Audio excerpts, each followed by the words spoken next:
ભરૂચ જિલ્લાના હાસોટ તાલુકામાં કીમ નદીનું જળસ્તર વધતા આસરમાં, ઓભા અને પાંજરોલી અને કંટિયાજાળ સહિતના ગામોમાં પૂર જેવી પરિસ્થિતિ સર્જાઈ છે. રાજ્યના જળસંપત્તિ મંત્રી ઈશ્વર પટેલે શુક્રવારે અસરગ્રસ્ત વિસ્તારોની મુલાકાત લઈને પરિસ્થિતિનું સ્થળ નિરીક્ષણ કર્યું હતું. મંત્રી ઈશ્વર પટેલે પાણી ભરાયેલા વિસ્તારોમાં જાતે ટ્રેક્ટર ચલાવી અસરગ્રસ્ત ગામોની મુલાકાત લીધી અને સ્થાનિકોની સ્થિતિ અંગે માહિતી મેળવી હતી. તેમની સાથે પ્રાંત અધિકારી ભવદીપસિંહ જાડેજા, મામલતદાર રણજીત મકવાણા, પોલીસ ઇન્સ્પેક્ટર નયન વસાવા સહિતના અધિકારીઓ પણ હાજર રહ્યા હતા. મંત્રીએ અધિકારીઓને અસરગ્રસ્ત લોકો માટે રહેવા, જમવા સહિતની તમામ જરૂરી સુવિધાઓ તાત્કાલિક અસરથી ઉપલબ્ધ કરાવવા સૂચના આપી હતી. આ ઉપરાંત ગામોમાં બોટ સહિતના તમામ જરૂરી બચાવ સાધનો તૈનાત રાખવાની અને જરૂર જણાય તો એનડીઆરએફની ટીમને પણ તાત્કાલિક કામગીરીમાં જોડાવાની તૈયારી રાખવા જણાવ્યું હતું. વહીવટી તંત્ર દ્વારા સતત પરિસ્થિતિ પર નજર રાખવામાં આવી રહી છે અને લોકોને સતર્ક રહેવા અપીલ કરવામાં આવી છે. દક્ષિણ ગુજરાત સહિત ભરૂચ અને અંકલેશ્વરમાં વરસી રહેલા અનરાધાર વરસાદના પગલે જળબંબાકારની પરિસ્થિતિનું નિર્માણ થયું છે.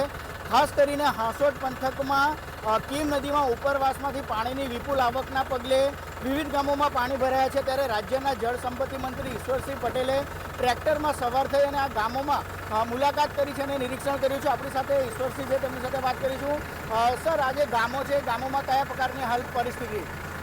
આમ તો છેલ્લા 48 કલાકથી વધુ કલાક છે અહીંયા સમગ્ર દક્ષિણ ગુજરાતની અંદર અતિ ભારે વરસાદ થવાને કારણે આ પરિસ્થિતિ સર્જાઈ છે. આમ કરીને કીમ નદીની અંદર અહીંયા નેત્રંગ તાલુકો, વાલિયા તાલુકો, માંગરોળ તાલુકો, આ વિસ્તારનું પાણી આ કીમ નદીમાં આવવાને કારણે આજે હાસોટ તાલુકાના આસરમાં, ઓભા ગામોની અંદર પાણી આજે સંપર્ક વિહોણા ગામો થયા છે. એ ગામોની મુલાકાત લઈને લોકોને સેફ જગ્યાએ રાખીને એમની જમવાની વ્યવસ્થા પણ સરકાર દ્વારા કરવામાં આવી છે અને વિવિધ સંસ્થાઓ દ્વારા કરવામાં આવી છે. અને અહીંયા આમ તો હાસોટ તાલુકાની અંદર 3 જેટલી બોટો છે, સાથે એનડીઆરએફની ટીમ, બીએસએફ અને મિલિટરી ફોર્સ પણ આ વિસ્તારોમાં કંઈક અનસેફ બનાવ ન બને એના માટે તૈનાત છે. સાથે એસડીએમ શ્રી, મામલતદાર શ્રી, ટીડીઓ શ્રી અને પોલીસ વિભાગના પણ પીઆઈથી લઈને તમામ પોલીસવાળા આ રસ્તા ઉપર કોઈ આવે જાય ને એના માટે સાહોલ તરફ અને આ બાજુ ઊભા તરફ બંને બાજુ પોલીસ ઊભા રાખીને લોકોને અંદર